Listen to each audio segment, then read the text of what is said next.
Wow, ang ganda ng view dito mga maestro sa taas. Duman ako ng bypass. Ang ganda pala dito. Ayun, kitang-kita yung San Juanico Bridge. Tapos bundok. Hey! Hey! Ang ganda po.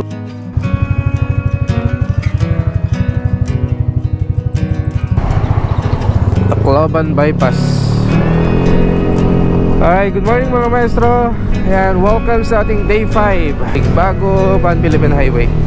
Dito tayo sa may Tacloban mga maestro. Dito na tayo nagpalipas ng gabi. Maaga pa kahapon, kaso nag-decide tayo na dito na mag-stay. At yun nga, nakakuha tayo ng drone. Walang niya, kailangan natin sacrifice. Kailangan tayo mag-sacrifice para may mga footage tayo for memories. Sayang naman, pera makikita yan, babalik yan. Meron yung memories, di natin alam. Yung panahon na nandito tayo, hindi natin alam. So sulit-sulitin na natin. So pupuntahan ulit natin yung San Juanico Bridge bago tayo tumuloy papuntang Liloan Port. So yun yung destination natin ngayon. Hopefully makakuha agad tayo ng ticket mamaya, tsaka barko.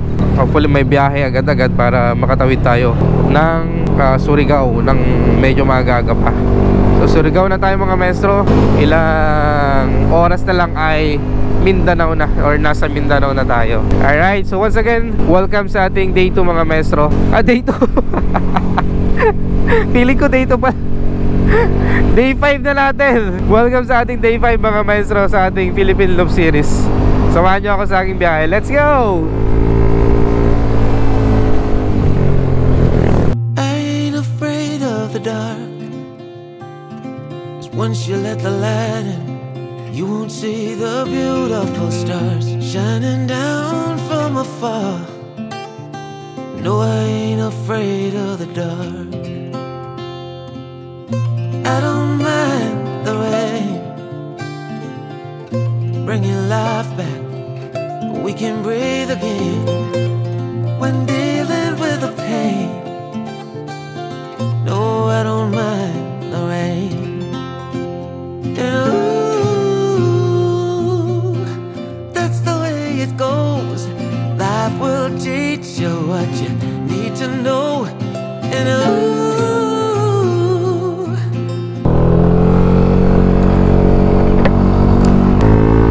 Alright mga maestro, so yun, tapos na tayo sa may San Juanico Bridge. Time check 8:14. Daan ulit tayo dito.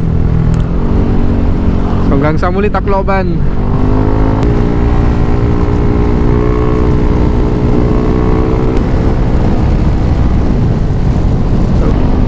Alright, so ang target destination natin ngayon mga maestro is sa may Liloan Port. Tatawid na tayo ng Mindanao. Ayan. So hopefully bukas is andun na tayo, or mamaya pala, mamaya is andun na tayo sa may Surigao. Okay. So pero bago yan, dadaan tayo sa may Palo Leyte. Dadaan natin yung tourist attraction doon, MacArthur Landing Area, parang ganun. Dinarayo rin dito yung sa may Leyte, kung saan eto na naman tayo, napag-aalataan ng mga matanda na. Ewan ko, pero sa mga ano ngayon, sa mga kabataan ngayon, hindi ko alam kung alam nyo itong mga lugar na to, ano. Kasi ibang iba na talaga ngayon eh. Kasi tayo, lumaki tayo, nung tayo nag-aaral, lumaki tayo talaga na sa libro lang. At walang mga internet, walang mga cellphone. So eto madalas isa sa mga makita natin, which is yung MacArthur Landing Area. So isang protected area to, isang tourist attraction na bilang pag-alala nung lumanding si General Douglas MacArthur noong mga panahon na natalo ng Amerika kasama ang Pilipinas ang mga Hapon. Ayan. So konting kaalaman, Kuya Kim. Alright, so meron tayong babiyahin na 15 kilometers mga maestro. Malapit-lapit lang to. So let's go, Palo Leyte.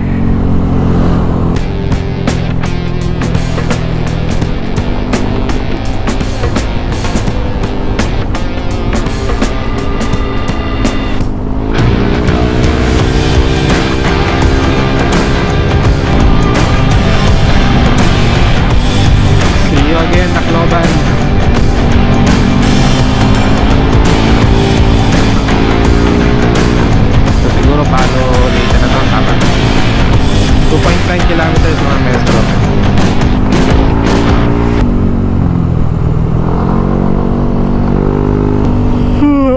Hindi ako masyado nakatulog kagabi.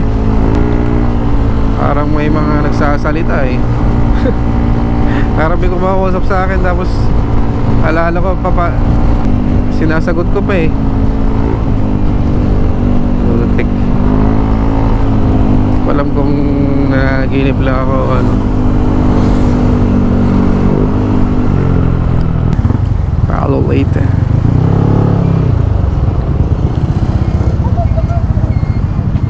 Continue straight. MacArthur Park, yung pala tawag doon. Baybay City or Moc City. Hindi na natin pupuntan yung mga yan, iba yung daan nya.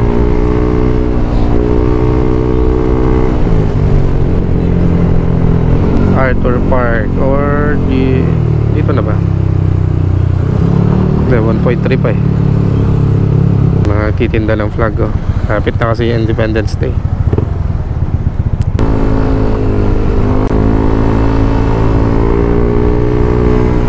Yun na, natatanaw ko na. Yun oh.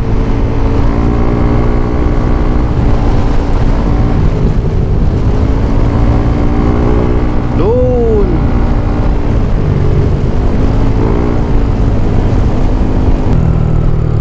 Sino naman kaya to? Boy Scout? Oo, Boy Scout to. Boy Scout of the Philippines. Kauna-unahang ano yata yan.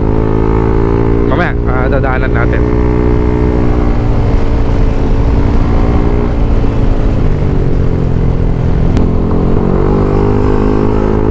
Ito yung MacArthur Park.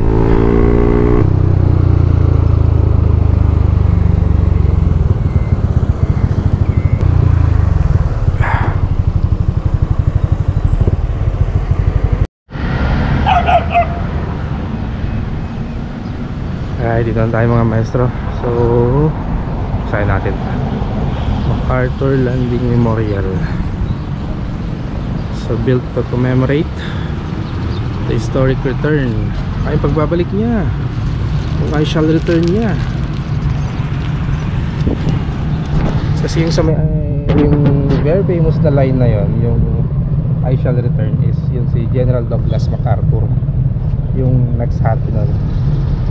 Yan. So sabi dito, return of General Douglas MacArthur to Philippine shores on October 20, 1944. It is a joint project of the Department of Tourism, Tourism Authority, and Province of Leyte, and the Bureau of Forest Development upon direction of si President Marcos pa rin. Ang governor ng Leyte ay si Benjamin Romualdez. Nakakatuwang malaman at mabisita yung mga ganitong lugar ano? So this marker is dedicated to men and women who fought for freedom and democracy on these shores 50 years ago. It is a reminder to present and future generations to cherish the legacy, tamang-tama, of these patriots who paid the ultimate sacrifice in the name of peace. So let the memory of this courage of war suffered by Filipino guerrillas, allied soldiers, Japanese, and innocent civilians be a lesson of history. Lest their heroism be in vain. Yep. Let peoples of all nations try to work together for peace and for a better world. So ang nag-ano naman dyan is si President Fidel Ramos. Sakto may airplane doon a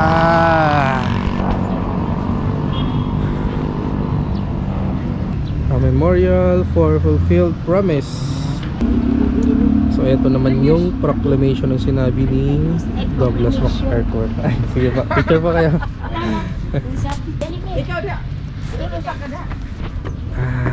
Wow, nice. So ito sila General Douglas MacArthur. Andun yung aso niya.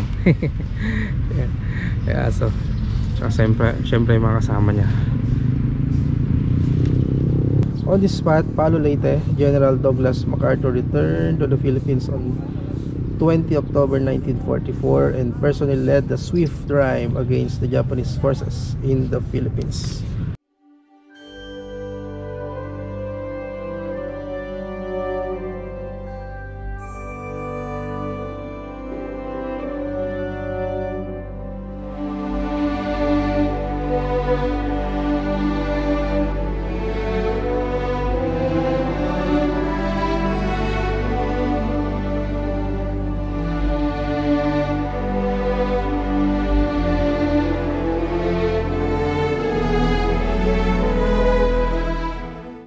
natin to mga maestro. So hindi lang yung MacArthur Park yung pwedeng makita dito sa Palo Leyte. So eto rin, no. Yan, statue ng isang Boy Scout.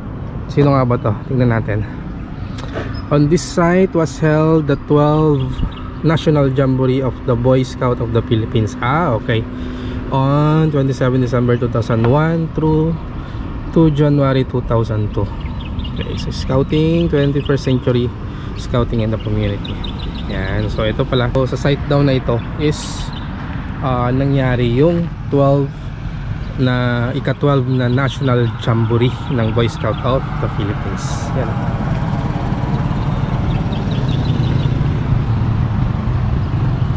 Nemi Ramday 2002. So siya siguro yung gumawa niya.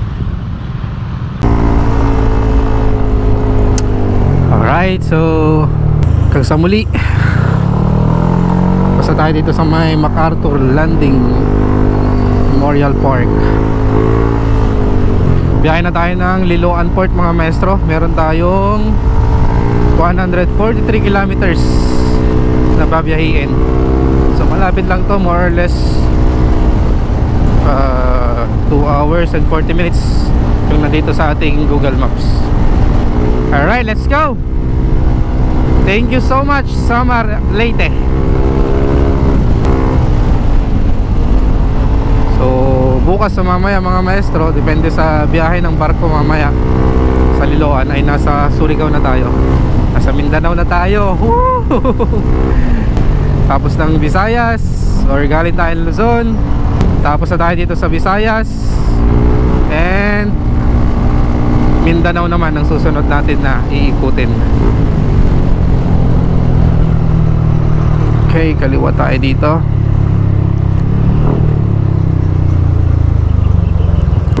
Time check 9:35 mga maestro. So magaga pa. So, malamig ang panahon. Babadyan na naman yata walang mga maestro. Sana wag naman. Hindi ko alam kung nasaan na tayo. Pero sabi kanina 2 kilometers MacArthur yata. Ikot Pitilla. Siya palang governor dito. Dito. Wow. Orange na orange. DPWH. Alright, so meron pa tayong 102 kilometers mga maestro. 1 hour and 54 minutes. Saan na ba tayo? Bye bye 54 Maasin 144 Liloan 102 Liloan Ferry Terminal. MacArthur Leyte. Dito tayo sa may MacArthur Leyte mga maestro.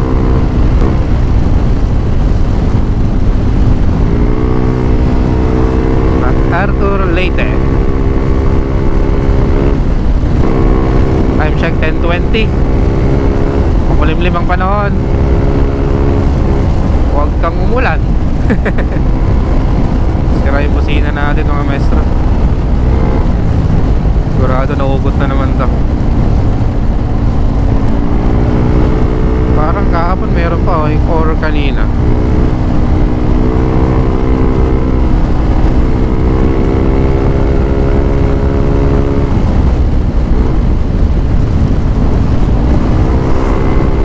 Diway Danao Villa Imelda. Fifth Leyte. Ang cute niya, no? Encantadia. Donated by Encantadia. Hindi ako nagkakamali. 5th district na to ng Leyte. A6. Alright, nagpicture lang tayo dito sa arko nila mga maestro. Municipality of Abuyog, Leyte. Home of the Buyugan. Or yung sa atin is Bubuyog, kung di ako nagkakamali. Bubuyog yung nakalagay dun na animal. Right, tuloy tayo. Buyugan. Ay.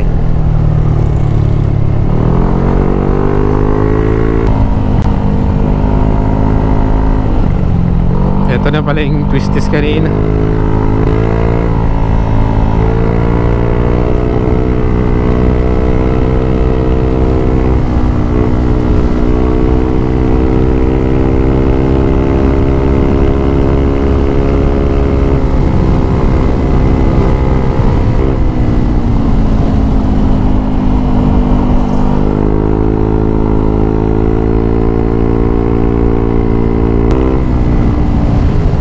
Grabe yan, no?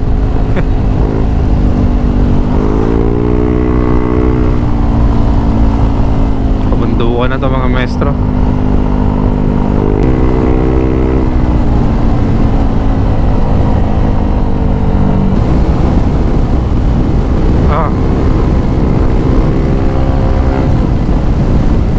Talo-talo na naman tayo.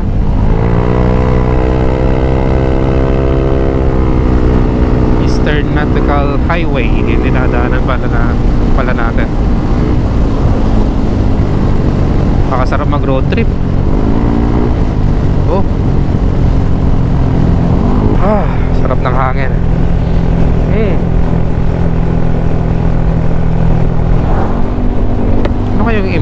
Ano kaya yung MH Del Pilar? Mukhang uulanin tayo mga maestro. Sana mahirap ang biyahe.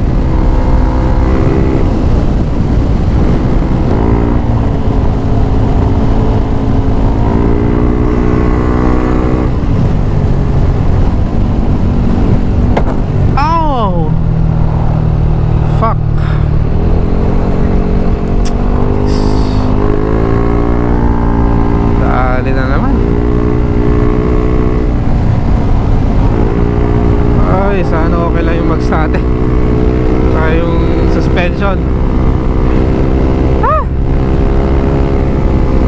Litak sabi naman na 4 de Agosto. Ayos welcome to 4 de Agosto. Tik maging 2 de Agosto, birthday ko sana.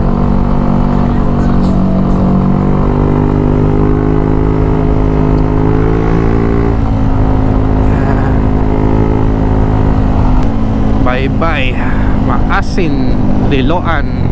Dito tayo sa may Liloan. Siyempre. Okay. Allowed to pass at Balyago Bridge. Mahaplag. Yung MH is Mahaplag. Mahaplag Sogod. Mahaplag.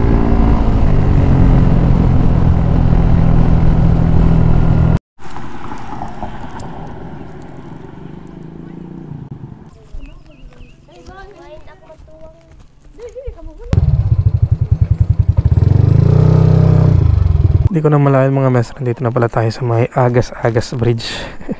Ayan mga nagpipicture. Tapos na rin tayo magpa-picture.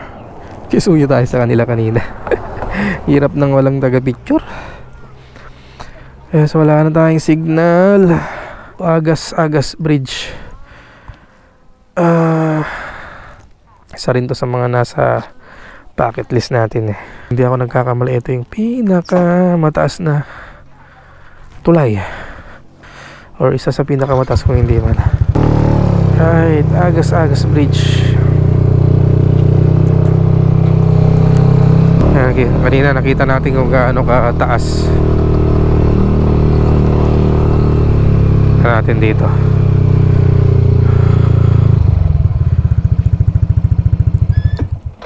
Lipad sana tayo ng drone pero di na.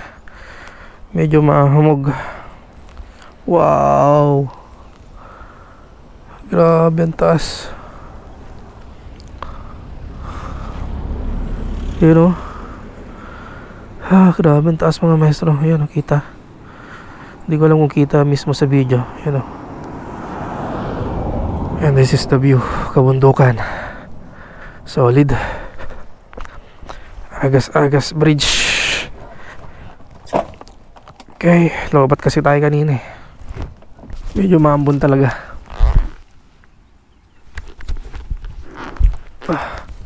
Bilisan natin, makasakali makalagpas tayo dito, hindi na maambon. 49 kilometers. Saglit na lang yan.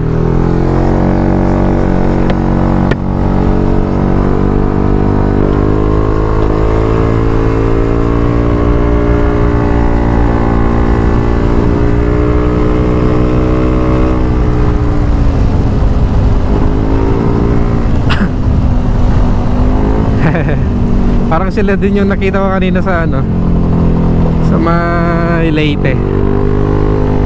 Pero nagkakamali, Koreano. What's this? Bridge, Agas Bridge. DPWH. Congressman Yap.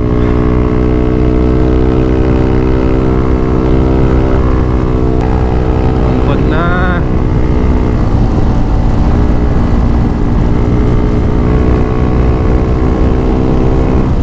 Angkon pa. Kailan malapit na tayo? Delay pa ng konti.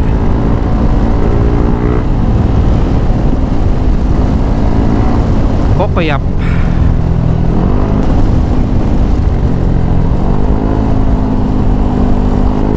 Kamunang umambon.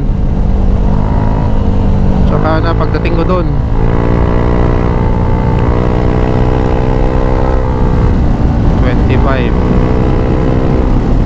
LIB o kaya yun.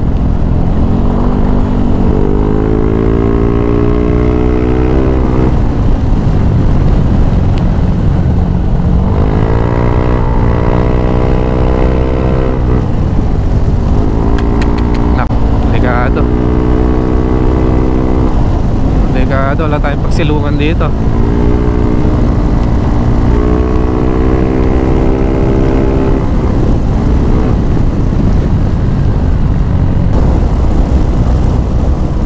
Lumalakas.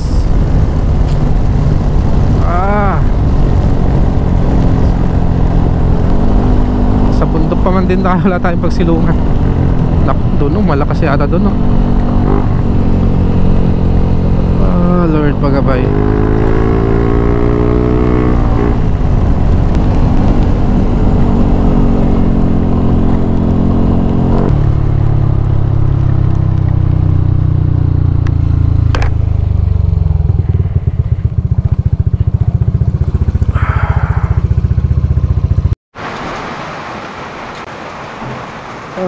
Nakabot na naman tayong Walan.